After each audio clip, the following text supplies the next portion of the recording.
नमस्कार, दिशा एस अकादमी में आप सभी का स्वागत है। आज हम लोग डिस्कशन करेंगे करंट अफेयर एपिसोड 1।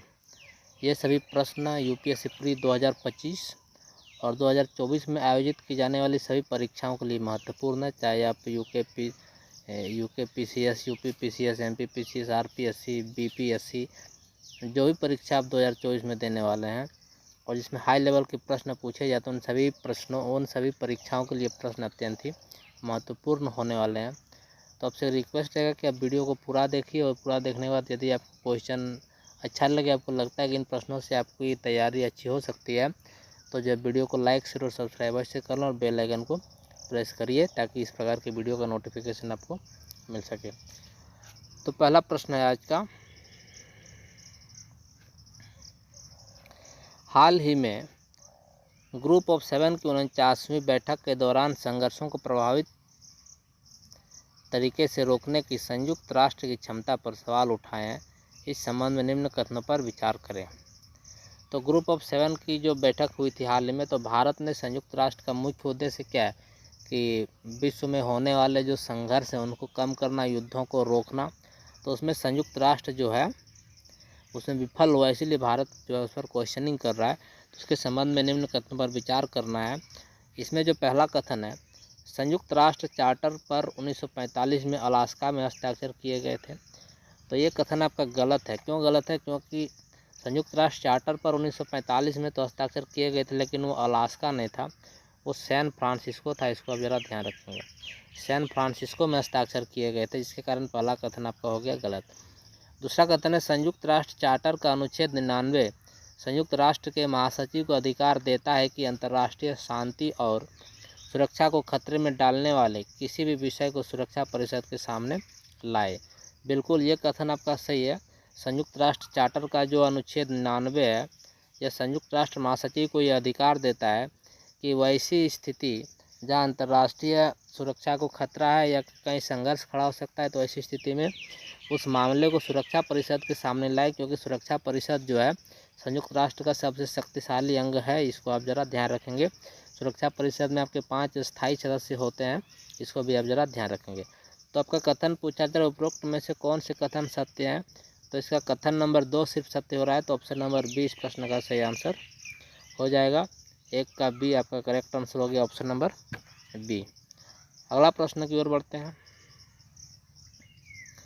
इस प्रश्न में पूछा जा रहा है, वर्ल्ड इन्वेस्टमेंट रिपोर्ट निम्न में से कौन सी संस्था जारी करती है? हाल ही में वर्ल्ड इन्वेस्टमेंट रिपोर्ट जो है जारी किया गया, तो आपको बताना है कि कौन सी संस्था जारी करती है।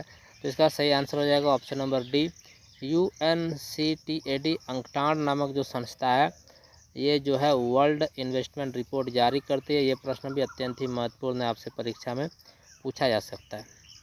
क्वेश्चन नंबर 3 में पूछा जा रहा है,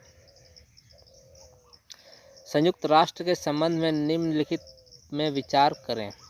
जो कथन दे रखा है, इन कथनों पर जो है विचार करना है। पहला कथन है, वर्तमान में संयुक्त राष्ट्र में 190 से अधिक देश हैं। पहला कथन आपका सत्य है, क्योंकि वर्तमान में जो संयुक्त राष्ट्र है उसमें 193 कंट्रीज है। इसको आप ज़रा ध्यान रखेंगे। दूसरा कथन है, भारत संयुक्त राष्ट्र का संस्थापक सदस्य देश है। तो बिल्कुल दूसरा कथन भी आपका सत्य है। तीसरा कथन है, संयुक्त राष्ट्र चार्टर पर 1945 में सैन फ्रांसिस्को में हस्ताक्षर किए गए थे। तो बिल्कुल तीसरा कथन भी आपका जो है सत्य है। तो आपको क्वेश्चन क्या पूछा गया है, उपरोक्त में से कौन सा कथन असत्य है? क्वेश्चन को आप ध्यान से देखिए, कौन सा कथन असत्य है पूछा गया है, लेकिन आपका तीनों कथन जो सत्य है। तो इसमें आंसर आपका देना होगा option number E, none of the above. ऊपर में से कोई भी कथन जो है असत्य नहीं है, सभी कथन सत्य है। तो ऑप्शन नंबर ई इस प्रश्न का जो है सही आंसर हो जाएगा। इसको आप ज़रा ध्यान रखेंगे। लास्ट लाइन आपको बहुत ही बारीक से पढ़ना है, इसको ज़रा ध्यान रखेंगे। अगला प्रश्न में पूछा जा रहा है, यह भी अत्यंत ही महत्वपूर्ण प्रश्न है, निम्न में से कौन सा देश संयुक्त राष्ट्र शैक्षिक, वैज्ञानिक और सांस्कृतिक संगठन यूनेस्को का फिर से सदस्य बन गया है? तो यूनेस्को का सदस्य फिर से जो सदस्य बना है, तो इसमें करेक्ट आंसर हो जाएगा आपका ऑप्शन नंबर डी, अमेरिका। आप सभी जानते हैं कि जब डोनाल्ड ट्रंप आपके USA के प्रेसिडेंट थे, डोनाल्ड ट्रंप, तो ट्रंप के कार्यकाल के दौरान अमेरिका जो है यूनेस्को से बाहर हो गया था और वर्तमान में फिर से जो है अमेरिका यूनेस्को में शामिल हो गया, तो इसको भी आप ज़रा ध्यान रखेंगे। अगला प्रश्न पूछा जा रहा है, बहुत ही महत्वपूर्ण प्रश्न है। क्वेश्चन नंबर 5 है, यूनेस्को के संबंध में निम्न कथनों पर विचार करें। तो पहला कथन है, यह संस्था विश्व बैंक की एक विशेष एजेंसी है। तो पहला कथन आपका गलत है, क्योंकि जो यूनेस्को है वो विश्व बैंक की विशेष एजेंसी नहीं है, बल्कि यह जो है आपका जो यूनाइटेड नेशन है इसका विशेष एजेंसी है। इसको आप ज़रा ध्यान रखेंगे। संयुक्त राष्ट्र का विशेष एजेंसी है यूनेस्को, न कि विश्व बैंक। आपका स्टेटमेंट में विश्व बैंक दिया हुआ है। दूसरा कथन है, इस संस्था में वर्तमान में 190 से अधिक सदस्य देश हैं। बिल्कुल, यह कथन आपका जो है सत्य है, क्योंकि वर्तमान में इस संस्था में जो है 193 मेंबर है। इसको भी आप ज़रा ध्यान रखेंगे। तो क्वेश्चन पूछा जा रहा है, उपरोक्त में से कौन से कथन असत्य है। तो असत्य पूछा जा रहा है, तो कौन वाला असत्य है आपका? कथन नंबर 1 असत्य है। तो कथन नंबर 1 आपको ऑप्शन नंबर ए में दिख रहा है, तो ऑप्शन नंबर ए इस प्रश्न का सही आंसर हो जाएगा। बहुत ही बेहतरीन प्रश्न है, इसको आप ज़रा ध्यान से पढ़िए और बेहतरीन तरीके से आप जिसमें प्रिपरेशन करिए। अगला प्रश्न पूछा जा रहा है, ये भी बहुत ही सुंदर प्रश्न है। इसमें पूछा जा रहा है, निम्न में से कौन कौन से रिपोर्ट यूनेस्को द्वारा जारी किए जाते हैं। तो मैं आप सभी को बता दूं, 1 नंबर में ग्लोबल एजुकेशन मॉनिटरिंग रिपोर्ट, ये आपको यूनेस्को जारी करती है। दूसरा है global report on culture for sustainable urban development, ये भी जो है यूनेस्को द्वारा जारी किया जाता है। तीसरा है ग्लोबल ओशियन साइंस रिपोर्ट, ये भी जो यूनेस्को द्वारा जारी किया जाता है। और चौथा United Nations world water development report. ये चारों रिपोर्ट जो यूनेस्को द्वारा जारी किया जाता है, तो इसका सही आंसर हो जाएगा option number C, 1, 2, 3 and 4। Option number C जो इस प्रश्न का सही आंसर हो जाएगा। क्वेश्चन नंबर 7 है, बहुत ही सुंदर प्रश्न है। इसमें पूछा जा रहा है, हाल ही में सुर्खियों में रहे एशिया प्रशांत प्रसारण विकास संस्थान के संबंध में निम्न कथनों पर विचार करें। तो कथन नंबर 1 है, चीन को लगातार इसका तीसरी बार अध्यक्ष चुना गया है। तो कथन नंबर 1 आपका गलत है, क्योंकि यहाँ चीन नहीं बल्कि भारत को जो है इस संस्था का लगातार तीसरी बार अध्यक्ष के रूप में चुना गया है। दूसरा कथन है, एशिया प्रशांत प्रसारण विकास संस्थान का स्थापना 1977 में किया गया था। दूसरा कथन आपका सही है।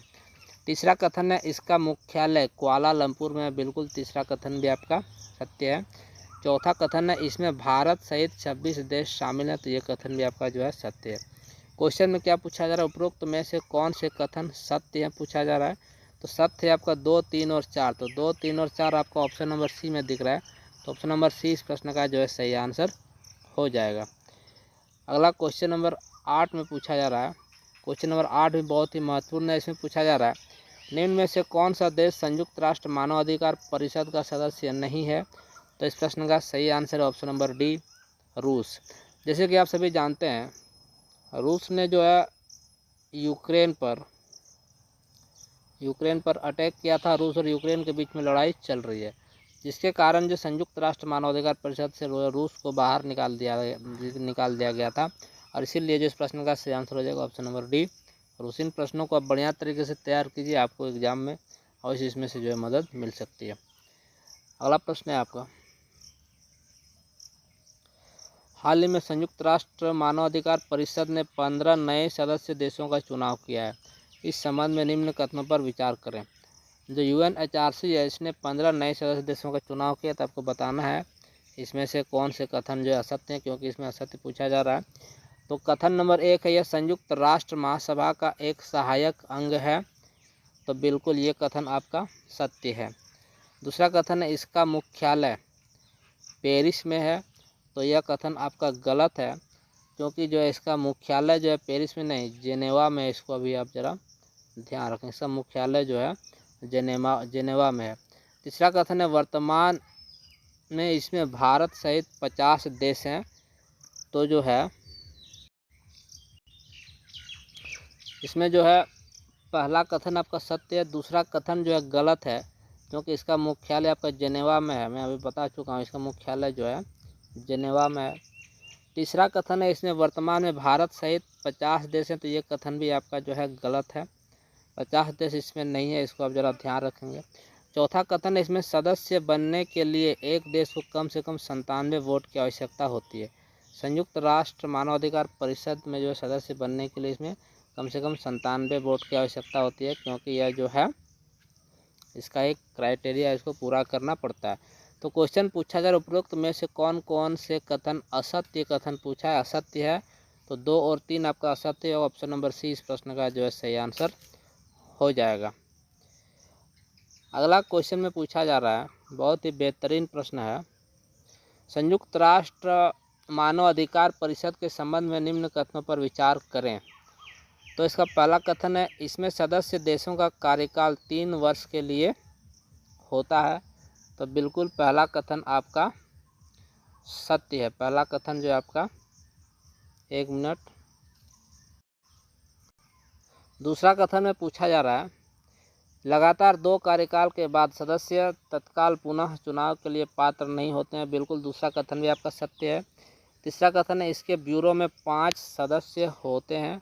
बिल्कुल इसके ब्यूरो में 5 सदस्य होते हैं। एक जो है अध्यक्ष होता है, एक अध्यक्ष होता है, और 4 जो है उपाध्यक्ष होते हैं। इसको भी आप ज़रा ध्यान रखेंगे।